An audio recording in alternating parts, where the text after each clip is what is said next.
let's first and foremost, let's start off by introducing the Jordan Free. Please go ahead and introduce the people. Tell them a little bit about your background, who you are, and then kind of talk about NFT.com. But let's just get a little background on who you are first, sir.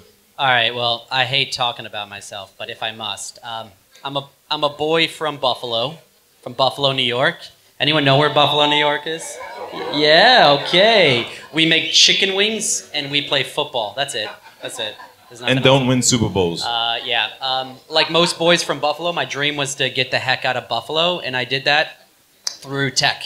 I grew up with a really technical father. I'm one of 10 kids, 3 brothers, 6 sisters. So entrepreneurship for me was never a choice. It was just a conscious means of supporting myself, getting out of Buffalo.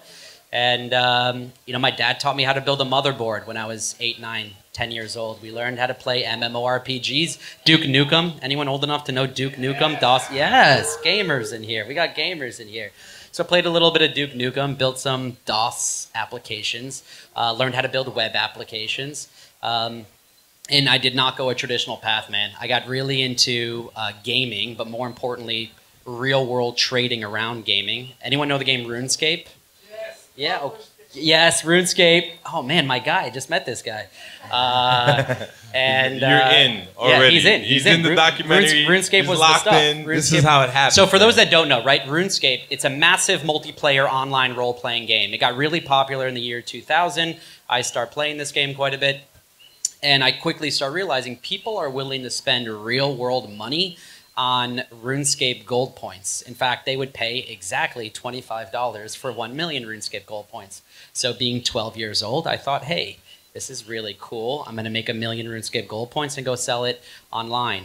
There was a big forum. I took out an ad, hey, we're selling RuneScape gold points. I go to middle school, come home. We made $500.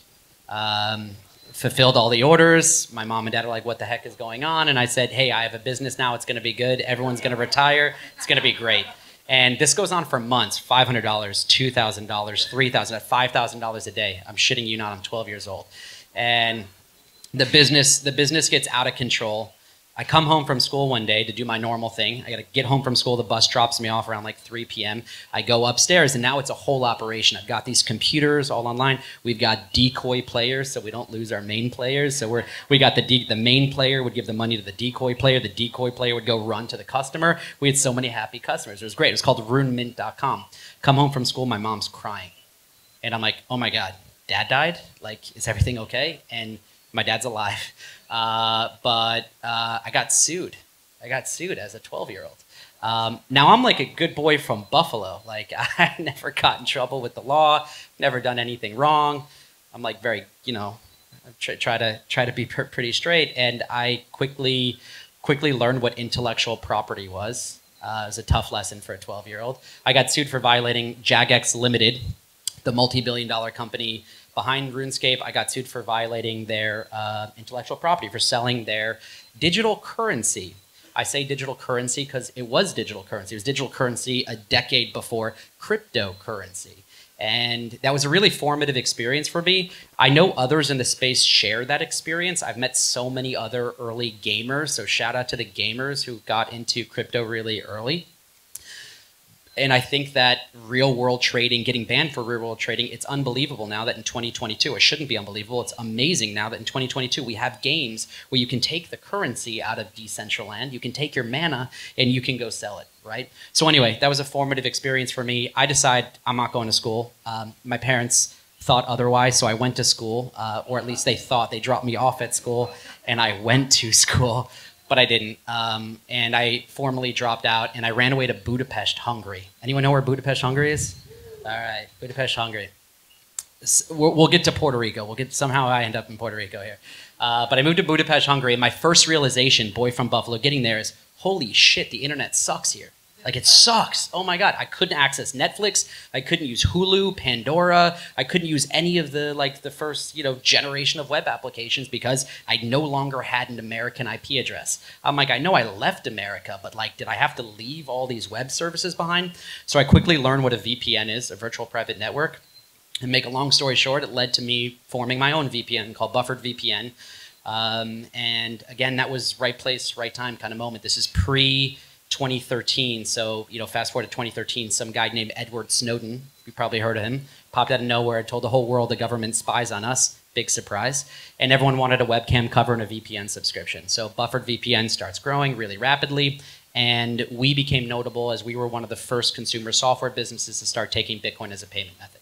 So we integrated that into our checkout flow. This is around Bitcoin 150 to 300. I didn't immediately understand Bitcoin, but the idea of a cryptocurrency that no one owned the intellectual property of and that I wasn't going to get sued for accepting, that was pretty enticing. So you can kind of see where the RuneScape kind of came into, or kind of came to help me out there. So we grew that business. I sold that company when I was 27 years old. So, you know, made it. I was 27 years old, have an exit. And honestly, it was a little depressing. I'll be honest with you. And I'm not looking for like your sympathy, but if I'm being honest and transparent, it was, you know, I think a lot of us glorify exits for entrepreneurs, like, oh, wow, that guy just made a bunch of money and sold a business. It's kind of like a death in the family. It's kind of like if you really loved what you did, if you really loved your business, that business is your family. Like, I don't have friends outside of work. I work, and the people I hang out with are my work colleagues. I know that makes me weird. I hang out with my brothers and my sisters and my mom and my dad. But you build a family. You build a family when you start this company. So selling that company, yeah, I had a lot of money. I didn't know what to do with the money. I was 27 years old without a college degree in the middle of Eastern Europe, trying to, like, should I buy a coffee shop? Like, what do I learn how to play chess? Like, what do you do at 27?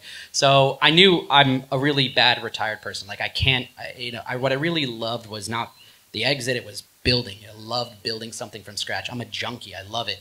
And I've been fortunate to get to do it a couple times. I leave Budapest. I ended up meeting my wife in Budapest. Ended up marrying a Hungarian woman. Had a son in Budapest, which was pretty exciting. Became a son young, thank you. And moved to New York. Immediately moved to New York. Immediately after moving to New York, I catch up with this guy. I'm going to call him up a little bit later. He's probably not going to like it, but his name's Andrew Masanto. Andrew Masanto, are you here? Yeah, he's here. He is. Andrew Masanto, I pinged him. We actually met Andrew in 2012 in Budapest. And he ends up, Andrew's early to a lot of things, but he tells me he's crypto full time and he's got this white paper he wants me to read.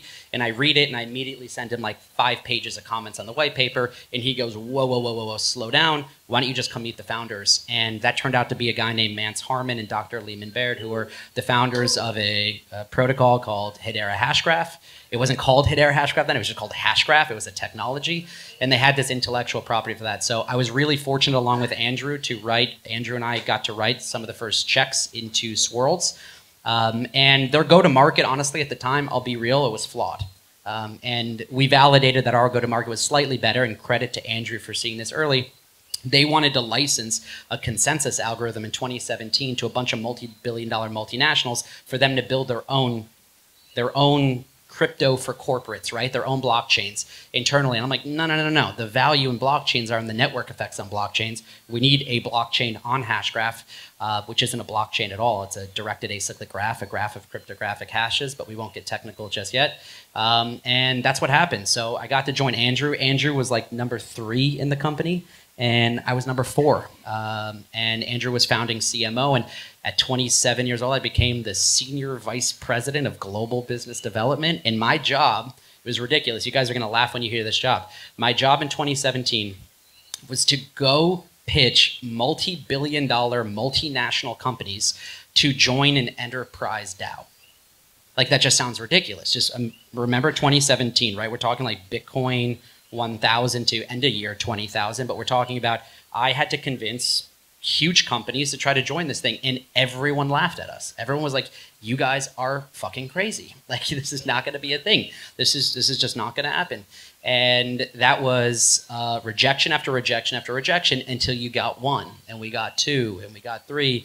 So today, Hedera is governed by a multi-member limited liability company. It's the only protocol. Yeah, there's decentralized computing power on the network, decentralized nodes, but Hedera is the most decentralized governing council in the world. It's like an intergalactic governing body with Google, IBM, Boeing. You're laughing. I actually got to pitch the CEO of Google Cloud, Thomas Kurian, 22-year president of Oracle under Larry Ellison. I buy a suit at Macy's and buy a flight United back a coach to go meet him. He flew on in his G650. Why did you get a suit at Macy's? You already had a couple exes, bro. You could have got a suit. I never wore suits in Budapest. I literally had no idea. You're right. I could afford a much nicer suit. Now I have a tailored suit. Hey, La Tigre. Shout out to La Tigre here in Puerto Rico. My guys. Go see them. They make great suits. They're not paying me for this, but maybe he'll give me a discount, They'll right? pay me for this. Come see us. La Tigre. Excellent bespoke suits. Yeah, they're expensive suits. It's but okay. Beautiful. They look really good.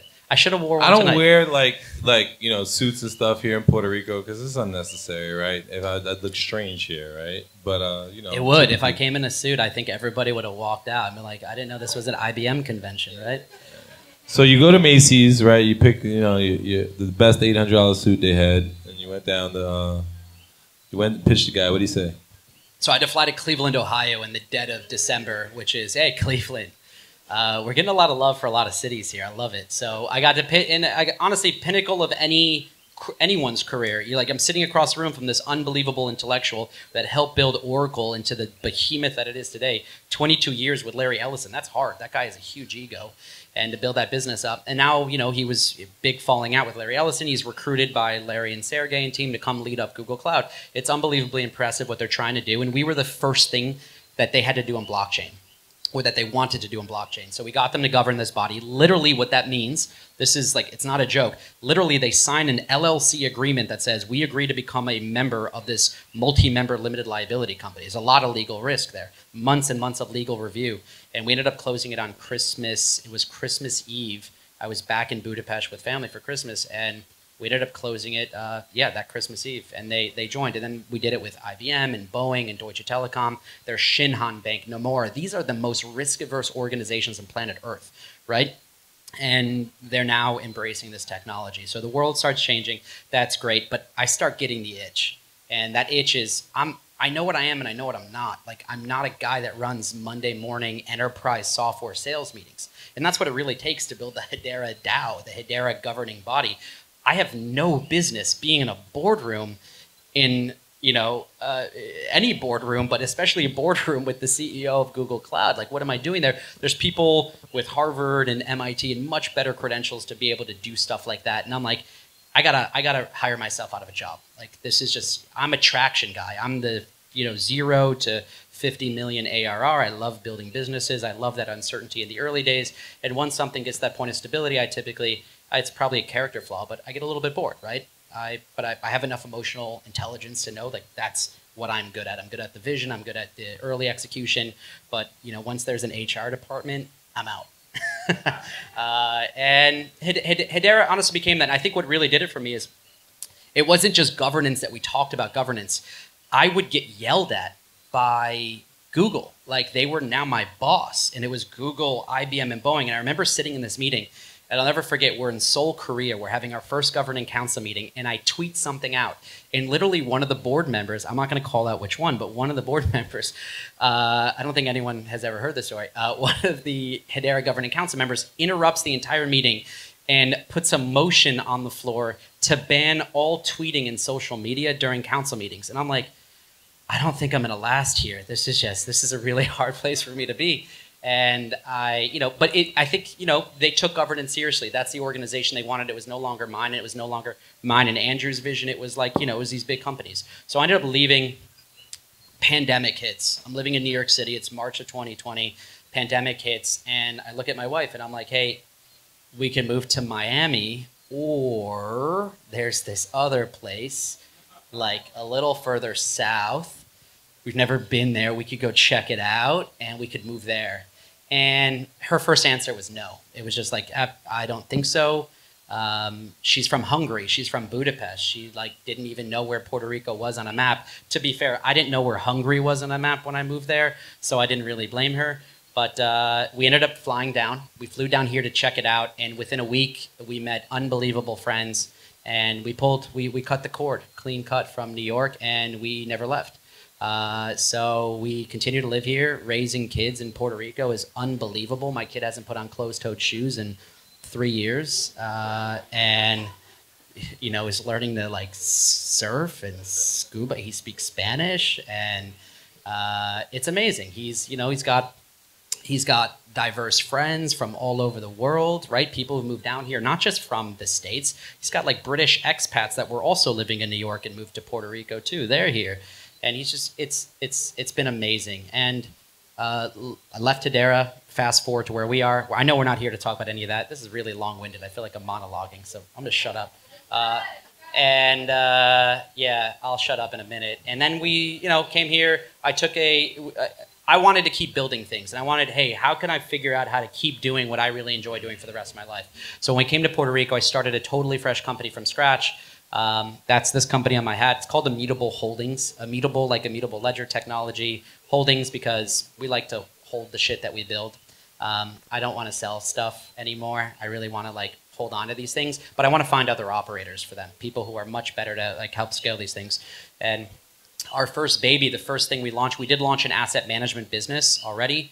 We've got close to $100 million under management, our asset management business, but that doesn't excite me because I'm not an asset manager. We build Web3 stuff. So NFT.com is among the first of the things we build. Immutable Holdings is publicly traded now, which we're super excited to be publicly traded. We went public in Canada and we listed on the NEO, which is super crypto friendly and super progressive. So we're really lucky to have a partner like that. And we trade up there under the ticker symbol HOLD. So you can look us up. You can see what we do. So that's me. We can talk about NFT.com if that's of interest. And yeah, sorry for talking so much. In the 200 plus Crypto Mondays that I've done, that is by far the longest. Say, hey, how you doing? Tell the people who you are. I was nervous. There's a lot of people here, man. A couple times. There's a lot of people here. And I started, but the story got good. And then I was just like, I was just, bro, just say your name and hey, my name's Jordan. Okay. Oh shit, I'm sorry. I told you it was my first time, man. I've never been here. It's okay. Now I'm feeling bad. Story, though. Should I leave? I'm gonna leave. No, but it was a good story though. We liked it. That's why we left. So, at the end of the day, congratulations, bro. You've been hitting out the park a long time. A lot of people when they was 12 years old, they were still riding their bikes and shit. You was making $3K a day. A lot of people in Puerto Rico, right now, and a lot of other places, man, $3K a day, they feel good about their lives for sure. But ultimately, let's talk a little bit about, Immutable. Start with there, and the fact you guys went public last year. Congratulations on that. My boy Kyle around the corner, always repping you guys in Puerto Rico long before you got here. Love Kyle. Kyle, love you. He's hiding too. We'll get. We have a great team, really friendly, and many more are moving here. We're going to continue to move people here and hire locally. Yeah. So we can help you out with that. I don't know if you're aware, but I have a hell of a database of people here. But with that being said, so Immutable goes public.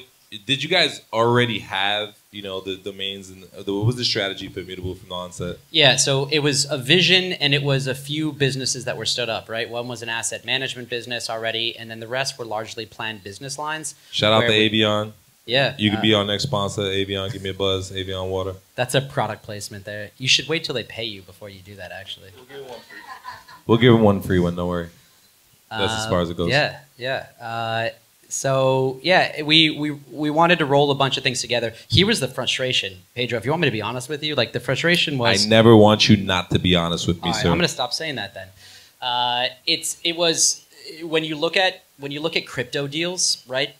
Who in here was a seed investor in Coinbase, pre-IPO? Nas, right? Because that's a hard deal to access. And he thought he made money until you realize the price of Bitcoin. Who here has access? Who here has equity access to things like OpenSea as they're being built, or all of these? I think the real problem with how we're structured is we have 100-plus-year-old securities laws in this country, which were created in a very reactionary way. If you go back to October 29th, 1929, that was a travesty, right? Everyone got wrecked on speculation, not too dissimilar to the ICO boom. A lot of people got wrecked there too, and we had these securities laws basically telling Americans in a reactionary way that they are no longer smart enough to allocate their capital and they have to meet these arbitrary standards set by the government to determine who can be an accredited investor and participate, which has literally allowed an entire industry to form called venture capitalism, where venture capitalists come in and swoop up all the deals. They get the deal flow, they have the access, it's a self-perpetuating flywheel. They do the Series A. Funny, they also come in and do the Series B. They price it higher. They come in and do the Series C, price that higher. Come in and do the Series D, price that higher. And guess what they do then?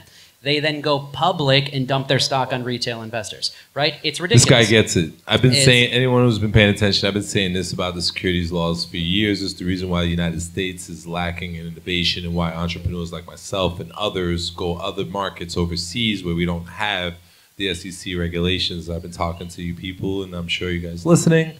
You can't. If there are regulators listening, God, we appreciate you guys. Not you only guys are great.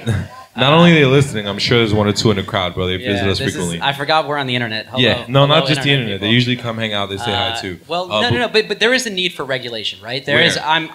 Well, we do need rules, right? We need KYC. We need know your customer anti-money laundering rules, right? We need rules to protect retail investors. There are good rules. I just think the rules that we have are 100 years old, and we could modernize them a little bit. I'm not saying not have rules. I'm saying have. I think you have to deregulate, right? And I mean by that, you got to kind of like take away some of the the damage that has been done in the U.S. by pegging, as you mentioned, digital assets to antiquated, securities laws that, were enacted 90 years ago under, extreme duress in the financial crisis.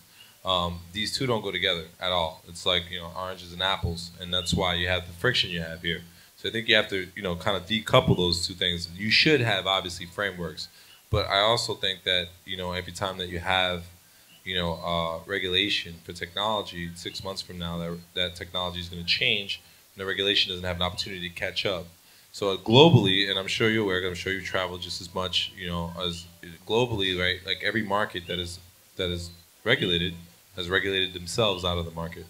Just about everywhere you've been. Every hotspot that there was for crypto, as soon as they enacted regulations, created licenses for exchanges, whatever the case may have been, historically, so far in our industry, what is happening is that market typically dies off, and somewhere else will pop up globally. That is an astute observation. That's an absolute fact. That's an absolute fact, and it's. I think there's a few exceptions. But let me be clear though, because I don't want anyone to think that it's because we're somehow or another, criminals are trying to evade, rules and regulations. It's because of exactly what I just said. Yeah. In technology, you have such rapid advancements that regulation does not have the opportunity to keep up.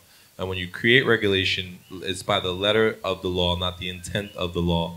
So unfortunately, when things change in technology and we create new, definitions for words like NFTs, right? Like, DeFi. These different types of words are no longer in the letter of the law that was created when these laws were created.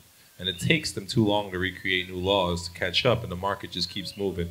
And we just keep finding different places all over the world to go that we can set up our businesses cheaply and effectively with no taxes and just basically take off. And it's not because we're running from regulations, because the regulation doesn't have a way to keep up. And it's just the truth.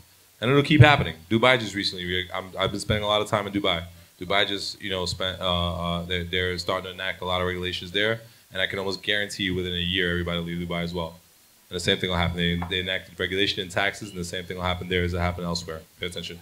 But it's not, again, I don't want anyone to think it's because of criminal activity. It's more than anything else. I swear to God. I know so many people in this industry who are solid people, good business people, and they builders.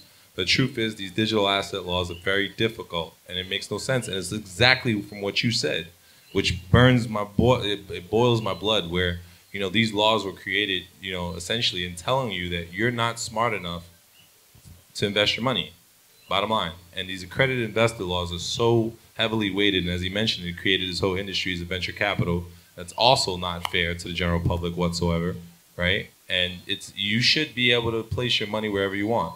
You have $500, $1,000 to invest. If you're not worth, $1 million, or you're not making $200K a year, that doesn't mean you're not smart enough to, place $1,000 on NFT.com or NFT.com coin. If they can choose, they drop a coin. It'd be a damn good bet. Let me help you.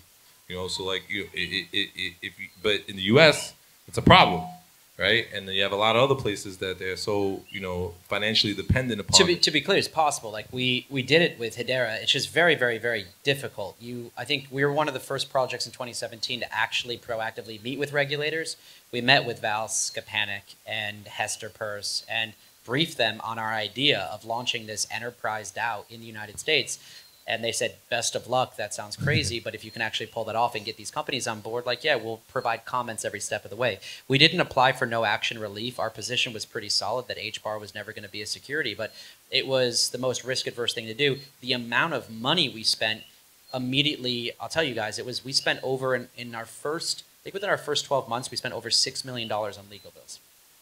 Just to be able to do that. Shout out to all the lawyers. Lawyers are killing it. If you're lawyers, great industry, right? Shout out to all the lawyers in crypto. If you're a lawyer and you're not in crypto, you need to get in crypto, as you can tell, because we're going to pay you a bunch of money for, at the end of the day, you to tell us, yeah, it may work. To be clear, I don't say that number to brag, like, look how big our legal bill is. I say that number because that is prohibitive for a lot of entrepreneurs who want to start companies. Like, who's got $6 million lying around to go spend on lawyers just to go talk to the SEC? Like, you can't just walk into a meeting with the SEC. You need to take counsel with you, and outside counsel, an expensive outside counsel that charges $800 to $1,000 or more per hour that knows how to talk to the SEC. So and this is why I tell you many times over, regulation stifles innovation.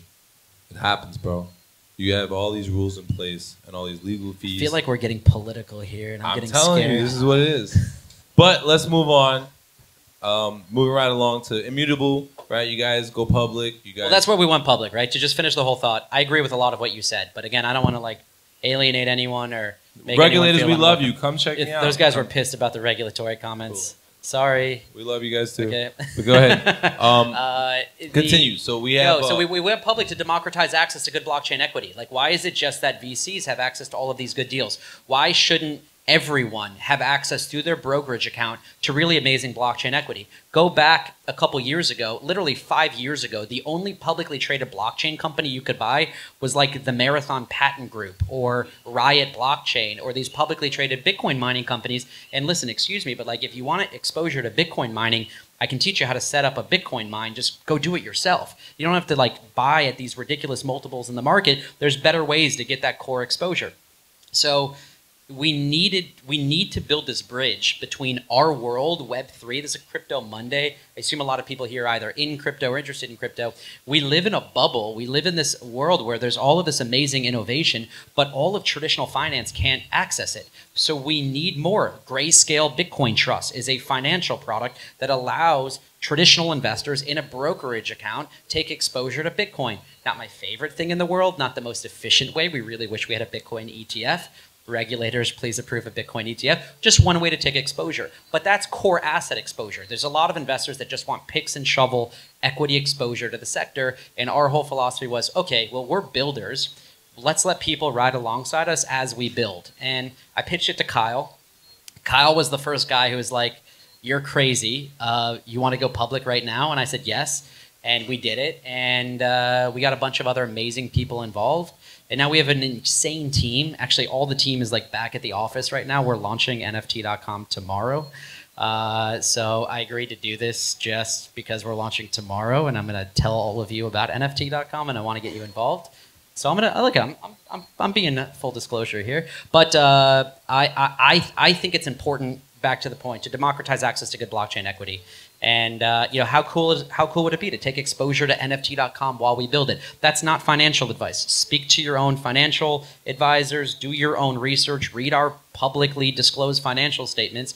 You make the decision, but we're building NFT.com in a publicly traded business. I think that's exciting, and it's frustrating that investors couldn't take exposure to it without us being a publicly traded company. Well, let's talk a little bit about what is it exactly that people are, should be excited about, Immutable with NFT.com. What's the business model, and how does it, what do you plan on progressing with this? You guys been kind of like, quiet with the NFT.com sign up and so on and so forth. I'm sure you guys doing great things in the background. Is there something you can tell us about what the focus is for this? Yeah, so first, like, today is a momentous day in internet history, right? It's an unbelievable day in internet history, and I think I'm back in Puerto Rico. Well, that's an important day, but okay. I'm talking about the GOAT. I'm talking about Elon Musk buying Twitter, right? Twitter, and shout out to Elon. Shout out to Elon. But I don't think Who gets the $43 billion? I was confused about this. So it's a publicly traded company, right? $44 billion. Who gets the money? Do the shareholders just get the money? So they've been shopping it around. They've been shopping it around the last couple of days. A lot of my banker friends have shown me some paper. He is looking at creative financing for it. He has secured the financing, so this isn't the 420 tweet, taking Tesla private at 420. This is he secured it. It's a combination of leverage against his Tesla shares. But Tesla didn't, I don't know what they're trading at post, or what the futures post-market close. But he's going to borrow against his Tesla stock. I know that they raised a bunch of money. I don't know if it was a note or what the actual structure was, but they raised it. He came up with $44 billion in literally a couple days, literally over the weekend, to close it, and that is a massive moment in internet history. We need to recognize where we are right now, because there is a war, and I'm not talking about the one in Ukraine. That's the most important war happening right now, and thoughts and prayers with the people in Ukraine. But there's a war also happening for control over the internet right now. It's been happening for several years. And if you don't recognize that we're living in wartime on the internet, you need to wake up and look at what is happening. We never thought, if we go back to the invention of the internet, and I lived it, and I'm a young guy. I'm in my early 30s. I think other people here probably even remember it better than I do. But the people who created the internet were a bunch of really well-intentioned people that wanted us to have things like free web searches and free email, free messaging, and free social networking. But in an effort to keep that free, we all know what the result was. These companies have this economic incentive to monetize their products by mining our data. Data is oil in the internet world. It's the oil of the digital economy, and those that have most of it have literally become multi-trillion-dollar conglomerates and behemoths that, you know, you either die the hero or live long enough to see yourself become the villain. These are predatory businesses that are addictive and create dopamine hits, and the creators are the ones who have been most disenfranchised. If we look at the core problem with the internet, I don't care if you're a YouTuber, or you're broadcasting on Facebook, or you're an Instagram influencer, or a TikToker with 1 million+ followers. The flaw of the internet is, if you're an Instagrammer with 1 million+ followers, congratulations, you just built a mansion on Mark Zuckerberg's land. You built a mansion on someone else's land. The same with YouTube. And now here's where it starts to get really dangerous. Arbitrarily overnight, I know this, I used to work in a space called search engine optimization with Andrew Masanto, actually. And he can tell you more about that. But we used to help web pages rank on this. If you own top queries for keywords, your entire business could depend on that. There are YouTubers who depend on queries, and arbitrarily overnight, Google can ship an algorithm change that can literally destroy a small business. It can literally make this restaurant go out of business overnight by something that they change behind the scenes.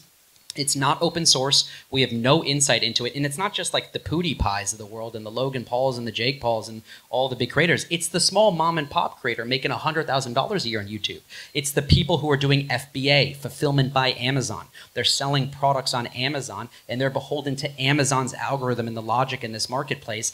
That is not how the internet was intended to be. And you see the problems of it boiling to the surface. No one ever thought we'd get to a point where a late 30-year-old white dude could deplatform a sitting president. And I'm not trying to make a political statement, but literally one dude became so powerful behind one platform that he could silence a sitting president. That's ridiculous. The creators of the internet never thought we'd get to that place, that we'd have this kind of censorship, that we'd have these kind of arbitrary decisions to be. So you don't have to be Republican or Democrat to understand that particular point. No one person, no one entity should have that control. Enter this era of blockchain technology, of crypto. Bitcoin introduced us to the concept that we no longer need Visa, MasterCard, PayPal, the SWIFT network to send money from one side of the world to the other, right? We don't need traditional financial rails. We can send the money. You don't have to send money to the Red Cross to help the people in Ukraine right now. Do you know that? The Ukrainian government has crypto wallets open. You can send money directly to them, and there's no NGO, non-government organization, taking 10% of what you send. That is revolutionary. That is disruptive. So if we no longer need these institutions to send money, we no longer need these institutions to decide who ranks highest in Google. We can open source the algorithm. We can have a decentralized autonomous organization, a DAO, govern all of it. Thank you. And it's really, really, really important to understand that distinction. The future is open source. The future is creators and users who are empowered, who are in control. And if you agree with those concepts, I'm not trying to be promotional here, you'll really like NFT.com, because literally, I'm not the CEO of NFT.com. I'm the founder of it. I'm not the CEO of it. You are, if you're a user. And I think that's the distinction of this new wave of web platforms that are launching. I'm going to shut up now. Sorry.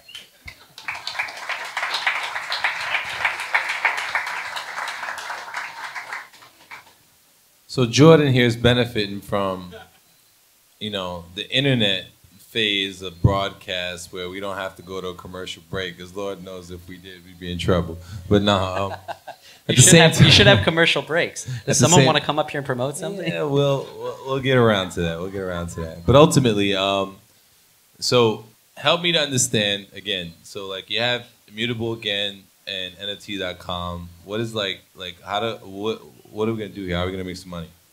Yeah. So first, they're the users. Yeah. They're the boss. No, I'm sorry.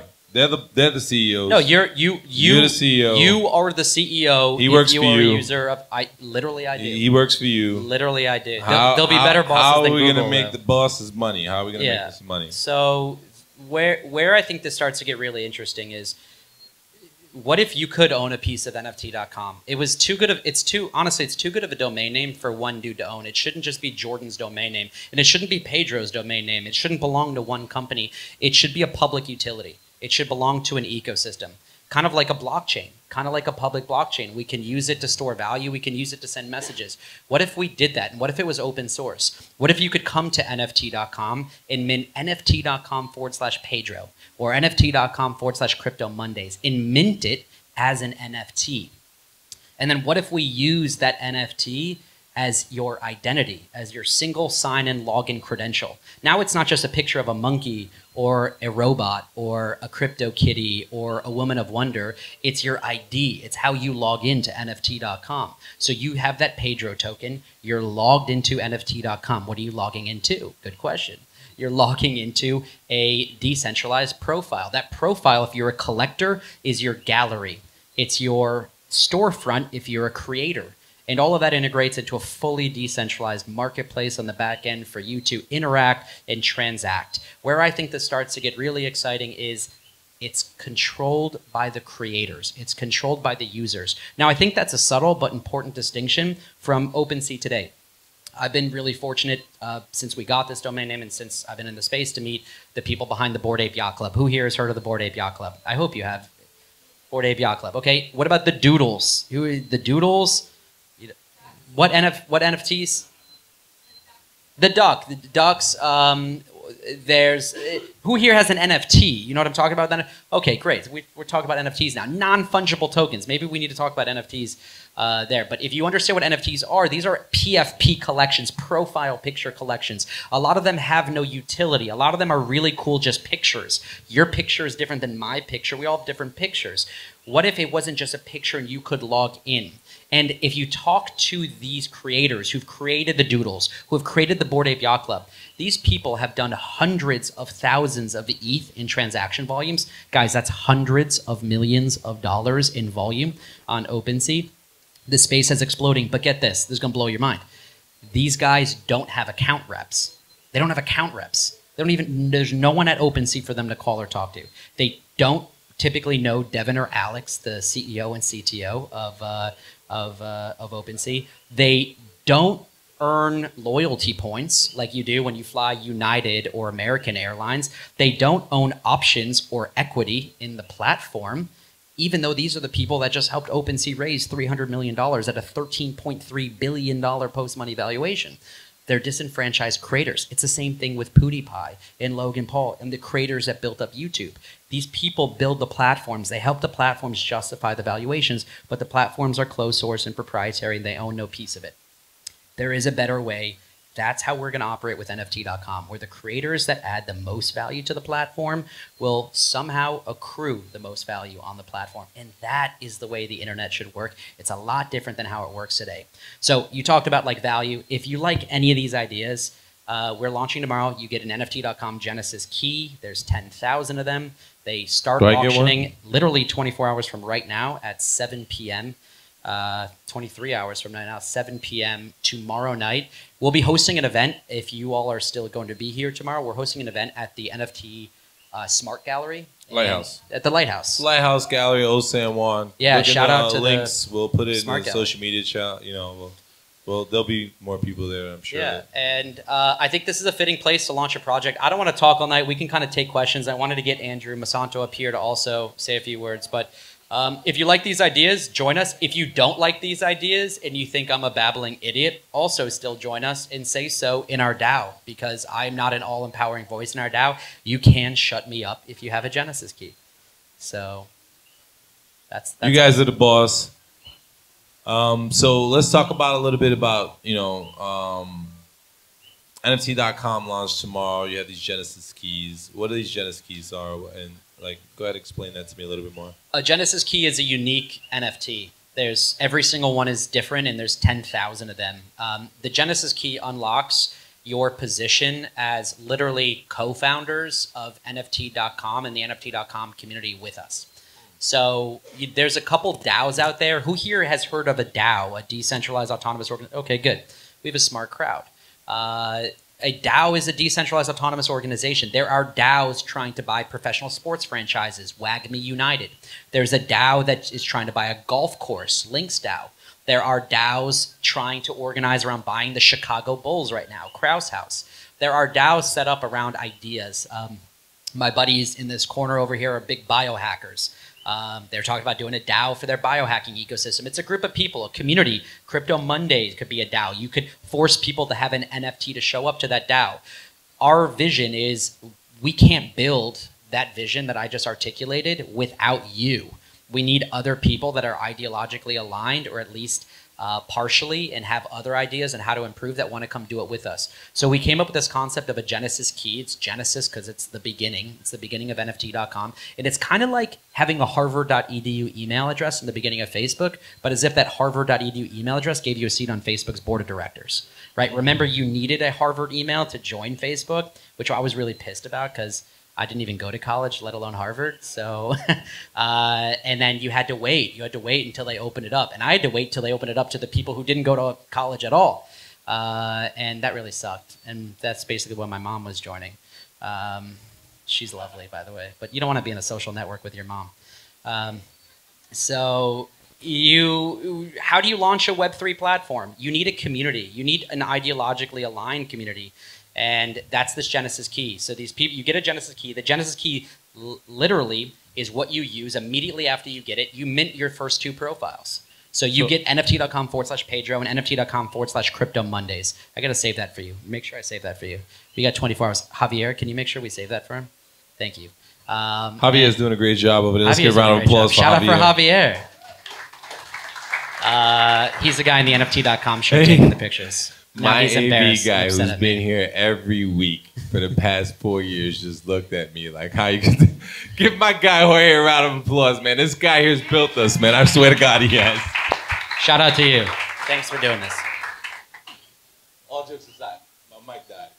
He censored you right there. He censored you because he's pissed. See, you can't have one dude controlling this event, man. You got to have it decentralized. Listen, this is the truth. About 3 years ago, it's been about 3 years right now, right, Jorge, roughly? Yeah. So about 3 years ago, right, we used to be small, America. It's small, like 10 to 20 people. And about 3 years ago, I meet this kid at an event. I don't remember where I met him at. And then we started recording, and he started paying attention to the internet. Things changed, obviously. So yeah, this is my guy, Jorge, man. Honestly, without him, I bet you a lot of y'all wouldn't be here. Y'all wouldn't have found us on the internet. He just wanted to put us on the internet. Give him a round of applause, man. Okay, so with that being said, I just got a couple questions because this is a little interesting the way you said this. So I get a Genesis key tomorrow, say NFT.com/Pedro/Crypto Mondays. So those are different things. Your Genesis key is one NFT. It allows you to mint 2 other NFTs. So you have 3 NFTs total, which are 2 profiles. Both could be for you. One could be for you and your friend. One could be both. They could both be for friends, or you could sell all of them and just squat on cool domains that you like. And the Genesis key, initial one, and we'll get to the questions in the crowd. I promise you. I like the shirt though. So the Genesis key, right? This gives me shares in Immutable, or how does that work? It's not shares in Immutable. It's an NFT that allows you to have a governing seat in our DAO. The DAO is for NFT is exactly. separate from Immutable. Okay. It's separate. If anyone's interested in like the corporate structure here, I mean, the DAO is a really great concept, but when you talk about it, it's funny. People look at you like, "Are you a socialist? Like, do you like communism?" Like, and then some of them are like, "I grew up in the Soviet Union, and that's really bad." And I'm like, okay, I'm not trying to make a political statement. I'm trying to say that users need a safety net if tyrant leaders of internet platforms unilaterally make decisions. I believe in a bifurcated model because I'm a red-blooded capitalist like I imagine most other people are here. Well, you probably wouldn't be in Puerto Rico. I'm Puerto Rican. Yeah. I'm trying to become Puerto Rican, but I feel like I'm pledging the fraternity. I mean, I just want to throw that out there. Some of us are actually Puerto Rican, but go ahead. True. Yeah, that's right. I would say that it's important that you have a bifurcated model. You need a DAO to protect the users. You need a for-profit entity that can go to market quickly and make swift decisions. And I think that that's the hybrid model, and that's validated with the Ethereum Foundation and their go-to-market.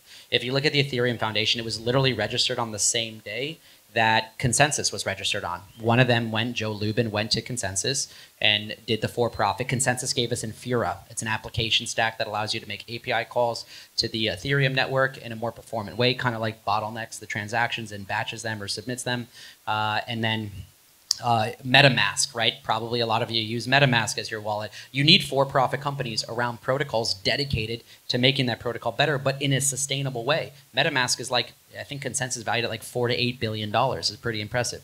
And you've got the Ethereum Foundation, which has the non-for-profit mandate. They set standards. They do what's called EIPs, or like Ethereum improvement proposals, and these upgrades that people submit that give us like ERC20 tokens or ERC721 tokens, which is like, this is how we're going to do tokens on Ethereum. This is how we're going to do NFTs on Ethereum. So I really do think you need both. I'm not a maximalist just for DAOs. I think you need DAOs, but I think DAOs are enhanced when you have for-profit capitalists around the DAOs trying to commercialize it and take it to market. Immutable Holdings is the capitalistic part of that. The DAO is the NFT.com part of that, which protects its users.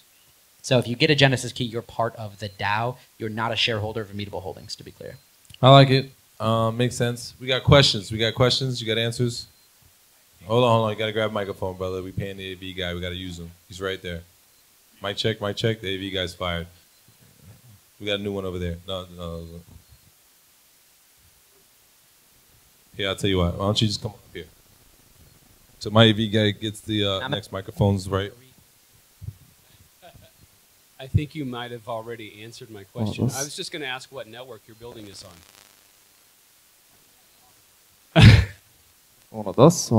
Is this on the Ethereum network? And if yeah, so you heard my story that I came from the HBAR world, and I think it's really important to note. I am biased. I think all of us are biased. I'm heavily biased towards Hedera. I don't understand why you wouldn't build this on Hedera. That's why I'm hedging before I answer the question, right? So there are lots of amazing layer 1 protocols in the market. There's lots of, he's trying to give you this mic here. There's lots of choices when it comes to building. But I think you have to, first, let's anchor on our vision. Our vision is to support NFTs wherever NFTs exist, okay? I may not like where NFTs exist. Like I'm indifferent to like the Solana network or the Polkadot network, right? I like the Hedera network, but I shouldn't be the one making unilateral decisions about where NFTs are. The starting place for anyone building an NFTs has to be Ethereum today. And it pains me to say that. It does, but let's just look at objective data, right? We've got the saying at Immutable, in God we trust, all others must bring data, right? Just bring data. And you have to live that way, because then you just make emotional decisions, and emotional decisions are really harmful for a company.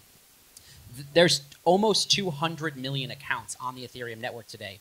Hedera's, around 1 million, maybe a little bit more than 1 million. Solana, a couple million, right? Algorand, Avalanche, maybe a couple million each. These don't have critical mass of users yet. If you are trying to build a business around a layer 1 protocol, it's hard enough to get adoption, period, and get product market fit. In the non-blockchain world, in the traditional internet, we're all building. There's 100,000 daily active users of NFTs today. That number is growing by 6,000 to 8,000 new users, new addresses getting an NFT for the first time per day. It is small, and all of us are fighting over the same 100,000 users. Guess where they are? They're all on the Ethereum network. So if I built it on Hedera, it's kind of like, hey, did he build it at all? Because he's in a forest and there's no one else there and no one heard him build it. I think I'm butchering that line, but like there's just not enough users there. If we build it on Ethereum first, right? And I won't make any statements about Ethereum. Yes, Ethereum could use its improvements, but it has the users, it has liquidity, it has value built up on the network. I think that as anyone out there who's thinking about building or is already building, you start there and then you build bridges. We have to be layer 1 agnostic. And the other way I'd phrase this is when you're using a web application today, you don't say like, hey, I'm using Google Azure. Are you using Google Azure? Oh, you're using Google Cloud? Like, we don't talk that way, right? Cloud's perfectly commoditized. AWS does the same thing that Azure does the same thing that Google Cloud does the same thing that IBM SoftLayer does and Oracle's product, right? It's perfectly commoditized. When we talk about layer 1 protocols, it's not the same thing yet, but we're headed in that trajectory. Likely the layer 1's going to be completely obfuscated out for mom and grandma and all the non-Web3 native people out there. So when they're using these applications, they don't even know what they're using in the first place, which is why we're not going to be religious. Yes, we are building on Ethereum. Yeah, quick question. Wait, you should come with me everywhere, and you should just translate me. The reason why is because Ethereum has everybody on it, and the rest of you guys don't want to do shit on nothing else. Very simple. Damn. It's not because Ethereum is the best technology in the world. Everyone shit, knows we could have been out of here in 10 minutes. It's because you guys don't want to do shit unless it's on Ethereum. Very simple. Very simple. Bottom line. Not my... Look, man, truth is we got the best community in the world. Give yourselves a round of applause, please. Truth is my community, man, we got a highly technical, highly capable, highly educated, highly in-depth. We balls deep in crypto here in PR, boy, I would tell you. But at the same time, the truth is the overwhelming majority of the market isn't, right? So we have a highly educated, highly sophisticated community that's well-versed in the variety of technologies we know to go where there's cheaper gas fees, where there's faster this, all this other good stuff, right? But the most people don't, bro. And ETH has got such a head start on everybody else, bro. It's ridiculous, right? It's ETH, and then literally what he said is true. It's ETH and there's everyone else. That's just the truth. Go ahead, bro. Yeah, so Taro, I don't know if I'm pronouncing this right, and I'm not technical, but Taro is being built on top of the Lightning Network and is going to bring NFTs, stable coins, and other assets. I don't know how far that's out, but like, what's your opinion on that, and will you implement that? I'm so heads down. I'm not looking at other protocols. Is that the team trying to build a general purpose application network on top of Bitcoin? Yeah, I think it's Lightning Labs, and they're building it. I can't remember. I read over the article. Taro, T-A-R-O. I've heard of it. I haven't, full disclosure, I'm not read up on it. I haven't read their white paper. We're here to talk about NFT.com, bro. Next question. Next. Yeah, hey. But I'll look into it. Thanks for flagging it, man. Hey, Jordan. So with the... RuneScape guy. Love RuneScape 07. RuneScape. Videos. Listen, we better come out in this documentary, RuneScape. In full disclosure, yes. Swarm, this guy, he is won Sundance. He's a film producer, and he creates documentaries. So congrats, man, on your success. Thank you. Part 1 will hopefully premiere at Cannes the 25th. Congrats. We better be in the film. No, but RuneScape, for real. RuneScape got me into Bitcoin in 8th grade. I introduced you to Jordan, don't forget. Okay, so Jordan. All right. I want cuts. If you've met somebody in Puerto Rico and your Crypto Mondays in our community, which is damn near all of y'all, right? Godfather. You got to kiss his ring, man. If you guys, you know, no, I'm just playing, man. I do it deal for the flow. love, man. Cut Listen to the Pedro truth. in. Very simple. Buy a drink at the bar. I don't get nothing back from these people, but I get the venue, right? So buy a drink at the bar, get some food, man. You love what we do here, man. Make sure you order some stuff there. I know today the credit card machine is in trouble, whatever. Just figure it out. Get an ATM machine. Give somebody some crypto. Got some cash, whatever. But go buy a drink. Go buy some food so we can keep this venue. Because as you can see, our community is pretty large. We literally packed this whole place. There's about 220 people in here right now. And in Puerto Rico, we don't have a lot of venues that fit this many people on a week-to-week basis. These guys work great with us. Please show them some love. Just buy some food. All right. Go ahead. Okay. So with that Sundance movie, I dropped a Genesis collection as I was showing you. And with your Genesis collection, I thought it was fascinating, co-founders. And my question would be, what would be your DAO stack for those first 10,000? How would you govern this? Yeah, while I'm answering this, can I actually get my co-founder up here? Andrew? Is he still there? He's still here. He's working back there. Somebody's got to work. Someone's got to work. I'm doing all the talking. Andrew, can we get a round of applause for Andrew Masanto here? Michael. I was back there working while Jordan was up here playing. You could stand. You're tall, man. Andrew, you're a legend. And the question is, what is the application stack? Like, how are we going to do governance? I can kind of say first, I got to give our legal disclosure in that we are pre-Genesis key sale. And what we can talk about when you're doing an NFT project, your optionality and what you can say, at least publicly in your public communication, is very restricted until you're on the other side of that drop. Okay, so we will give you our vision on how governance will run, but we can't specifically talk about governance day to day just yet, if that makes sense. But go ahead. Well, there are best-in-class solutions out there. There are, as Jordan said, there are quite a few ways to run DAO governance and the governance of a platform.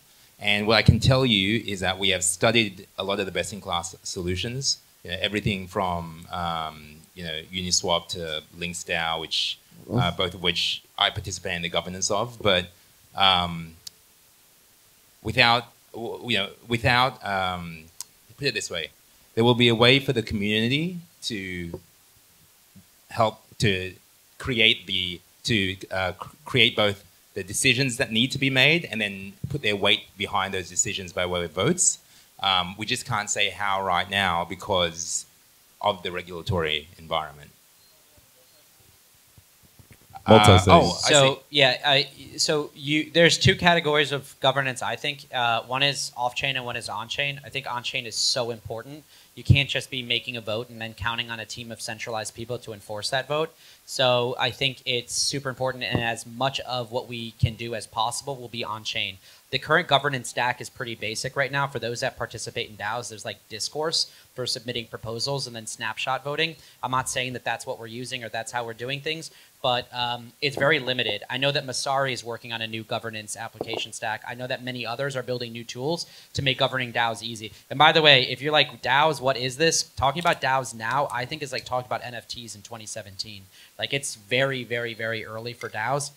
I'm very bullish on DAOs. I'm very early on people building web applications as DAOs. Obviously, that's what we're doing. But yeah, I actually think a massive growth area in future in terms of if you think about the waves that occurred through scalable protocols, NFTs, DeFi. I think DAOs and DAO governance tools is going to be a fairly significant wave coming within the decentralized ecosystem.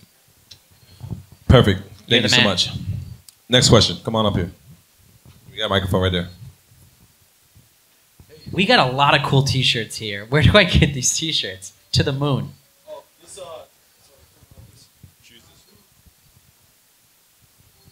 Okay, so where you get these T-shirts from is $6tshirts.com. For real? Yeah, you actually used to be able. It's based out of Jacksonville, Florida. You used to actually be able to get 10 of them for $50, so $5 each. But that guy needs to sponsor Crypto Mondays. Dude, yeah, inflation has taken its toll though, so it might be $7 T-shirts by now. I don't know.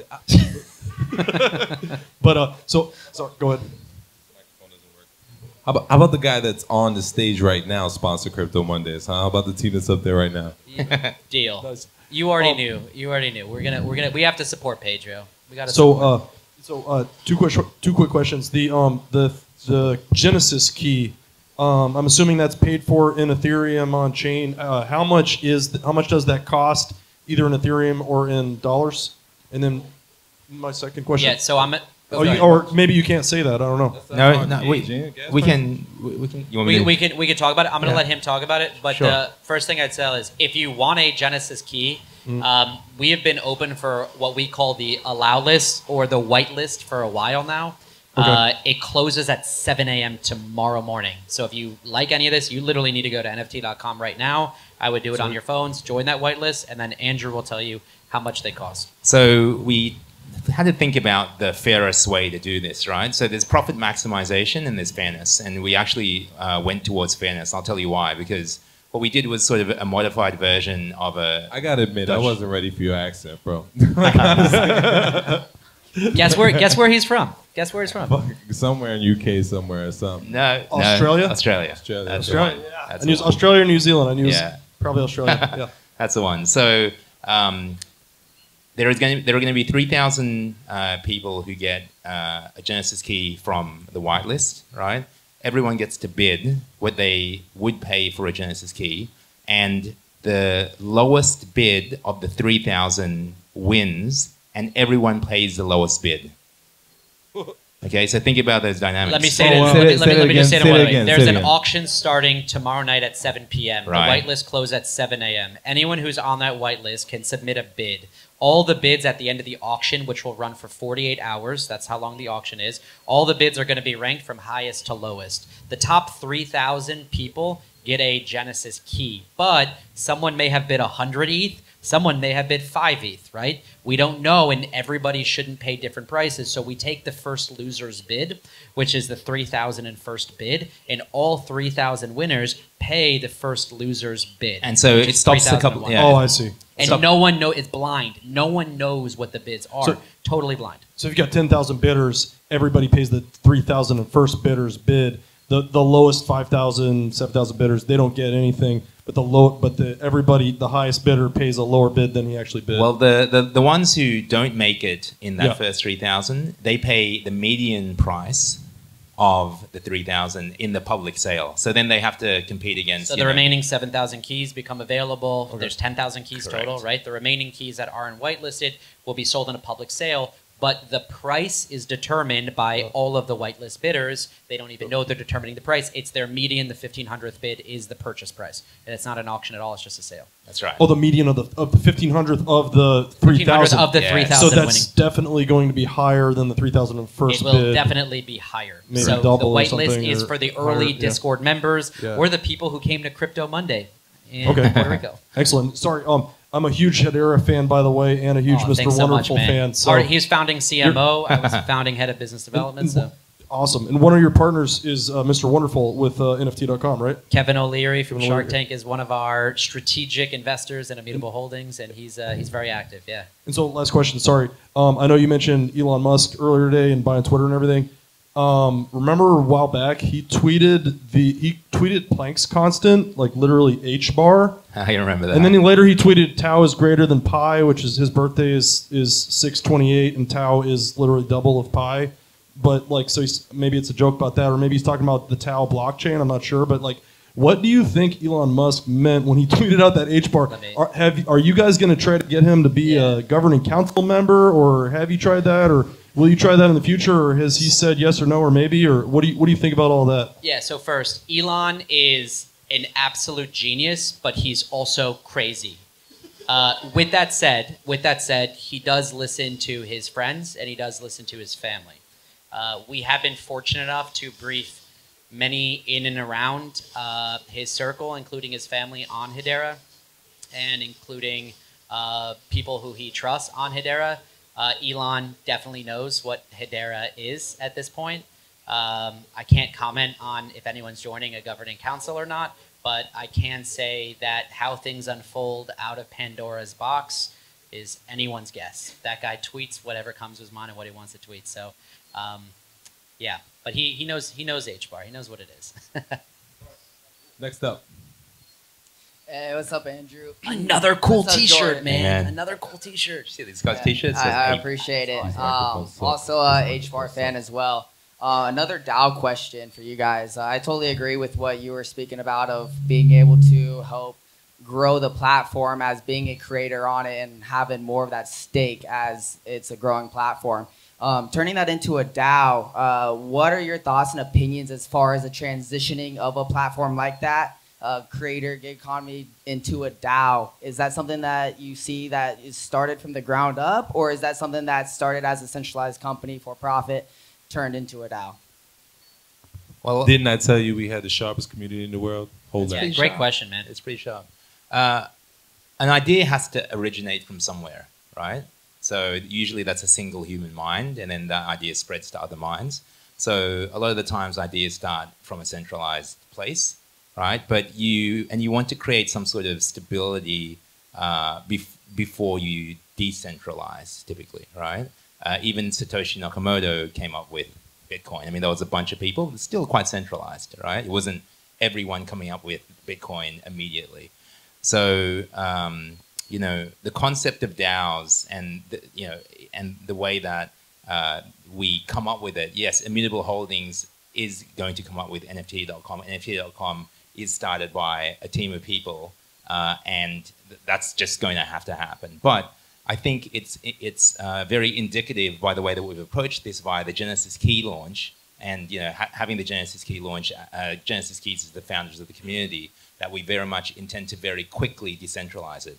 Because here's the other thing: the thing that comes with decentralization is a community, and what a community is a more effective form of customer acquisition, which is exactly what you need for either a marketplace or a Web3 social platform, right?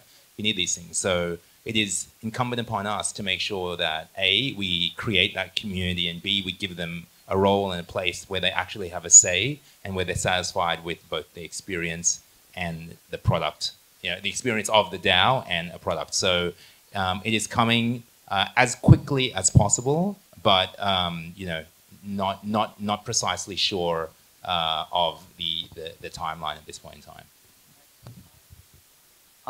Yeah, no, that's interesting because as you said with the Genesis, the whitelisting, that is kind of essentially, because I see you kind of need that community, right, to be able to kind of hand that over. But you guys are doing it in a unique way of actually starting it as the sale, and those sales, they are becoming the governance within. That's actually the first time a project has done that, I think, where a project has backed from a NFT launch into a fully fledged project. I mean, it's not like we had NFT.com. It's not like it wouldn't be a struggle for us to raise a complete shitload of money. There's never been the URL name alone. You could have done. There's never been a for-profit company that has started a DAO, right? That's never happened, and we need to see more of that, right? It's kind of like everyone here knows WordPress, right? WordPress powers or at least at one point powered 20% of the internet. WordPress is an open source content management system. You can host a web page on WordPress, but there's a billion-dollar company behind WordPress called Automatic, and you can do WordPress managed solutions there. The open source code base of WordPress enables a huge ecosystem of people like us. We used to use WordPress back in our previous life in Budapest to help people rank. We use it as a content management system in Google, but there's companies building plugins like Jetpack and all these other things that make money on the WordPress platform. The future is in open source platforms, I think, with for-profit companies commercializing them. But what if you had many for-profit companies? So you seed it with Consensus and Ethereum. But now look how many companies we have literally dedicated to building around the Ethereum protocol and the Ethereum network. And the same thing is now happening with other protocols like Hedera and lots of other examples. So yeah, it's the bifurcated model. Thank you. Thank you. You guys got to spend more time together, right? I'm going to tell you why. He needs to speak a little bit more your speed, and you need to speak a little bit more his speed. You know what I mean? So maybe if you guys hang out a little bit more, we can get something in the middle. Like somebody, I think Kyle's probably in the middle. You know what I mean? Kyle is in the middle. So that's the medium line. Because he's too cool, and you press for time. He's way cooler than me, man. But go ahead, what we got? Thanks, man. Thank you, guys. Thank you for the story, by the way, Jordan. That was incredible. Yeah. Apparently it was too long. I'm sorry. Hey, man, don't ever do an interview on TV. You have to be short and sweet to the point. But anyway, so my question is, I think you clarified it as you were answering the other gentleman's question, which is you're not anti-for-profits, right? You're advocating decentralization, sort of the actual product, but the company should be for-profit, correct? There should be two companies.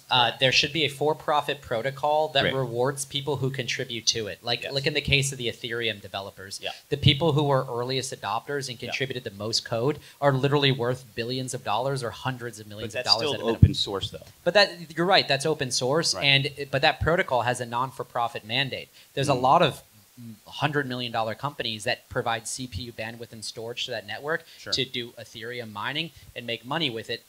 But it's around a decentralized non-for-profit protocol. I think that you want to start a for-profit company around non-for-profit protocols. I think the reason you want non-for-profit protocols is someone has to make the rules of the highway. What's the toll to use the protocol? How do we deplatform a sitting president? Not one dude, not one company should do that. That's my point. I'm a capitalist. I like profit. So that's my point too. So I actually tried to do that with a flat management. We couldn't come to a decision ever. So my view of a CEO role, and I'm a founder and CEO, it's really a benevolent dictatorship at the end of the day. That is the perfect articulation of it, yes. Right? Because as soon as you have 10 people trying to govern, you'll never make a decision for the entire day. So it's kind of, governing by consensus doesn't necessarily work all the time, can be very slow and very burdensome. You need the benevolent dictator. Let me give you a little bit on that. Anyone who's heard me speak about DAOs and so on and so forth, where's my guy Luke Stokes? This is why he laughs at me every time. DAOs are the hippie shit, bottom line. Okay, so like, I'm going to tell you the truth. This is the bottom line. I actually enjoy your explanation of what you was talking about with the DAO model, actually having, you know, the entity that's for-profit, focused on making some money and, you know, not on the hippie shit. The hippie shit is cool. You're wearing a hippie shirt. Are you not into the hippie shit?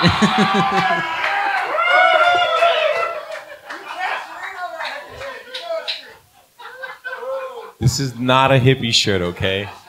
It's the Raise hippies. your hand if you think this is a hippie shirt. Let all you hippies know, right? This is not a hippie shirt. This is actually from Kenya, okay? And I bought it from an African tribal store, right? That sounds like some Kenya, hippie shit. Kenya, the country Kenya. Okay, last I checked, there's not any hippies from Kenya. All the hippies I know are from California, Utah, or Colorado. Let me see, upstate New York. You know, like honestly, you know what I mean. We got a couple New Yorkers in there too, you know. But anyway, listen, the DAOs. This is what I was getting at, right? You need one motherfucker. Bottom line, this one guy or girl. It could be a girl. I swear it could be a girl. There's no beef with it being a girl, but it's got to be one person, right? That not only because everything's cool until everything's not cool, right? So as long as we got this plan and everything's cool, then everything's cool. But then when everything's not cool, which is always, anyone ever started a business, did a plan or anything like that, right? Of course, everything's not going to go exactly how you say or you think it's going to go. Shit's going to go left. When it goes left, you need that one person to stand up and say, okay, this is what we're going to do. We're going to make a decision. This is how we're going to roll. And if you don't have that, you're going to run into circles and you're going to run into heads. And like you said, that's when things ain't cool. That's when you have 10 people trying to make a decision. Is because things ain't going how we initially said, right? Because if they were going how they initially said, there's no decisions we need to make. We keep going on the path how we said from the beginning. But when shit go left, you gotta have one person to be like, okay, this is what I hear all you guys, right? I'm listening to all of y'all. Okay, I got it, okay. But this is what we're gonna do. Bottom line. And there's got to be that one person to stand up, and everybody's got to be like, okay, that's our guy, that's our girl, whoever it is, that's what we're rolling with. Okay, this is what we're doing. And everybody's got to run that direction. And throughout the history of the world, there has not been an entity, corporation, government, country, nothing that's ever been built without that one motherfucker. Bottom line. So I like DAOs. I like the concept of it. I love, you know, the idea, the thought process, decentralizing the government. But for you to build something that's worthwhile in this world, the history of the world shows you need that one person. So I love the explanation that you gave with how you guys are doing it with NFT and Mutable. And I if anyone's heard me speak about the subject, on any panel I've ever been on about DAOs, this is what I tell people all the time, I swear to you. Like DAOs, they sound great in all reality until you have a problem. And when you have a problem and you're trying to make money, everyone's going to look at each other and no one's going to get along, no one's going to agree, and you can go in circles for days and days and days and days. And the more, you know, shareholders or, you know, DAO members or however you want to put it, the more people that are making a decision, the harder it is to make a decision. But next, you guys run. Final thing, so on that, and thank you for sharing that as well. So as a founder, CEO of a tech company in the biohacking space, I'm collecting a lot of data from sensors, right? That's his way of saying he wants you guys to talk to him about biohacking. No, we got to talk. This is the this is the OG well, biohacker. So the question though is, how do we tokenize it? I'd love to talk to you about how. Come talk to us after. You got it. I have exactly what you need to do. And Awesome. how many people are in your Facebook group? I don't know anymore. It's like 20, 30,000 people. Dang. 30,000 Okay. biohackers Awesome. just sharing Awesome. biohacking resources. You'll get a cut, by Let's the way. connect. Yeah. Biohackers, Crypto Mondays, Pedro's we're getting in. his VIG. He's getting We're his in. 10%. Next, last question, man. We got to wrap this up, man. Yeah, and I don't wear any hippie shit, right? Hippie shit. There you go. And, you know, my son is in Austin, so he should be a little bit hippie, right? Is he Puerto Rican? No, he's Mexican. Mexican? Yeah. But he goes to UT, but Austin's cool. I like it. There you go. There you go. Love it. Puerto Rican need to be here. Right on. 2 questions for you guys. One is, what's that? All right. One is, what is your biggest aha moment? What has been your biggest aha moment? And then second, what has been your worst oh shit moment? Who's that? Both of them or just? Pick one. Like you go. You go. You just want to ask questions. Shit, okay. Biggest aha moment, real simple. When you started making $3K a day, you came home and was like, Mom, we made it. Bottom line, nigga, we made it. Bottom line. That's aha moment. We made it. Bottom line. And then the biggest oh shit moment is when he got the lawsuit. Oh shit, Mom, we in trouble. The fuck? I thought we made it. You know, bottom line, we fucked up. Mom, I'm only 12. I don't know what you're gonna do. They don't send minors to prison. Biggest aha moment. You're saying in general, right? Or in crypto? Okay, well, biggest aha moment was realizing that the biggest, how do I say it? I've actually never expressed this before, but it's something I truly think. It's that the biggest